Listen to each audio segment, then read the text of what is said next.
Let's try to understand this algorithm with the help of this example. So in GATE exam, these three things are given. One is the process ID, arrival time and burst time.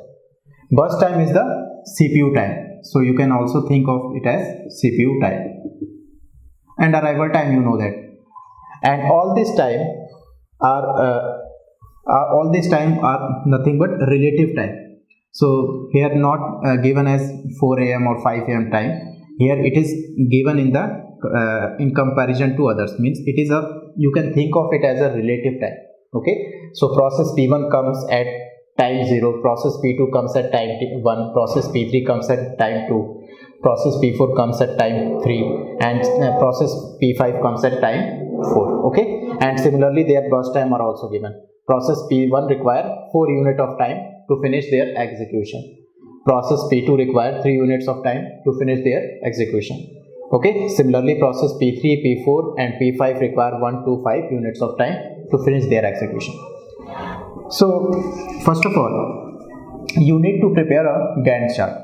So Gantt chart is required to solve each CPU scheduling algorithm related questions. So in Gantt chart,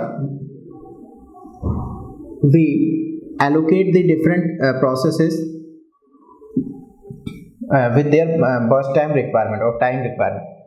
So we start from the time 0, and we know that process P1 is come at time 0, and first come first serve says that whenever a process comes early, then it will execute early and it will go out early. So here which process will come early? Process P1 will come early and it will come at time 0. So on time 0, on the corner I will write 0. I will allocate P1 to CPU, and FCFS is in non-preemptive mode, means whenever a process is allocated to the CPU, then till its completion it is run by the CPU. Okay, so how much time process P1 requires? It requires 4 units of time. So we allocate 4 units of time. So 0 plus 4 is 4. So in the Gantt chart, process P1 needed 0 to 4 unit of time to finish their execution or to finish their task. Now after that, process which process will come? So here on time 4, because here time is 4, at the time 4 all the processes are arrived. Process P2, process P3, process P4 and process P5 all are arrived. So we will pick the process P1 because it arrived first, it arrived at the time 1. So process P1, process P2 will pick the after process P1, and it will take 3 units of time. So how much time? The time is now 4 and it requires 3 units of time. So 4 plus 3 is total 7 units of time are completed now. Now after that, process P3 will pick because it comes early from process P4 or process P5 and it requires 1 unit of time. 7 plus 1 is 8. Now the time is 8. Next is process P4. Process P4 will require 2 units of time. 8 plus 2 is 10. So time is 10. And now last process is process P5.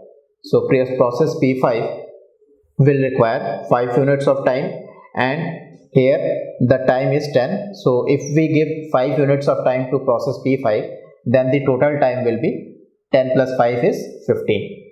Okay, so this is the Gantt chart.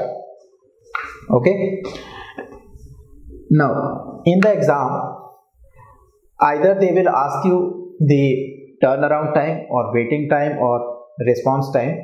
So we will solve we will solve the turnaround time also, response time also and waiting time also for each of the examples in the later on videos also. Okay, so first is the completion time. Now here I will write the full name. From the next video I will just write their abbreviated names. Okay, completed time, completion time is CT. It is abbreviated as CT. Okay, waiting time is abbreviated as WT, and response time is abbreviated as RT. So here before waiting time, turnaround time will come, and after that waiting time will come. Okay, and in non-preemptive mode, waiting time and response time are same, so no need to calculate the response time here. Okay, and what is the formula for turnaround time? In the previous video, I told you turnaround time is, what is turnaround time? Is completion time minus arrival time, and waiting time is turnaround time minus burst time. Okay, so for completion time, each process in the Gantt chart, you will follow this strategy. You will go from right to left and see that which process will require how much, which process will complete at what time of execution. So process P5 completed at the time 15. So here completion time is 15. Process P4 will completed at time 10. So here completed time is 10. Process P3 will completed at the time of 8. So their completion time is 8. Process P2 7 and process P1 4. So these are the completion time. Okay, it is completion, not completed. Completion time. Now next is turnaround time. So turnaround time is completion time minus arrival time. So you can pick this completion time and subtract the arrival time from the completion time. So it is 4 and it is 0. 4 minus 0 is, you can subtract this from this. 4 minus 0 is 4. Okay. Similarly, 7 minus 1 is 6. 8 minus 2 is 6. 10 minus 3 is 7. And 15 minus 4 is 11. Okay. Now let's take waiting time. Waiting time is turnaround time minus burst time. So turnaround time minus burst time. 4 minus 4 is 0. 6 minus 3 is 3. 6 minus 1 is 5. 7 minus 2 is 5. 11 minus 5 is 6. So this is the completion time of each process, turnaround time of each process, and waiting time of each process. Sometimes they will ask you the average turnaround time or average waiting time. So you can easily find out what is average turnaround time. Just add all the turnaround time and divide it with the total number of process. So 4 plus 6 plus 6 plus 7 plus 11. Okay, and divide it with the number of process available. How many process available here? There are total 5 process available. So it is divided by 5. So if you calculate, it is 6 plus 4 10, 10 plus 6 16, 16 plus 7 is 23. Okay, 16 plus 7 is 23 and it is 34. 34 by 5. 34 by 5 is the average turnaround time. Okay. Similarly, you can also calculate average waiting time. What is average waiting time? Average waiting time is 4 plus 6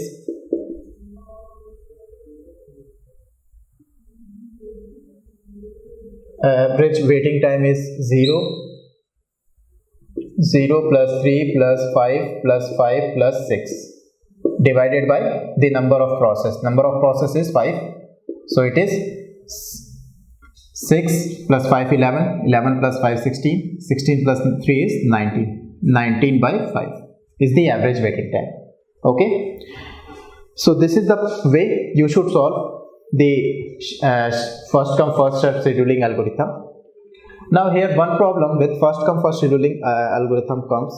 The problem is for FCFS, first come first serve, suffers from convoy effect.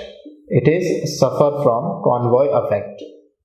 So in the next video we will discuss the convoy effect in FCFS. Okay, and then after we will discuss the next CPU scheduling algorithm.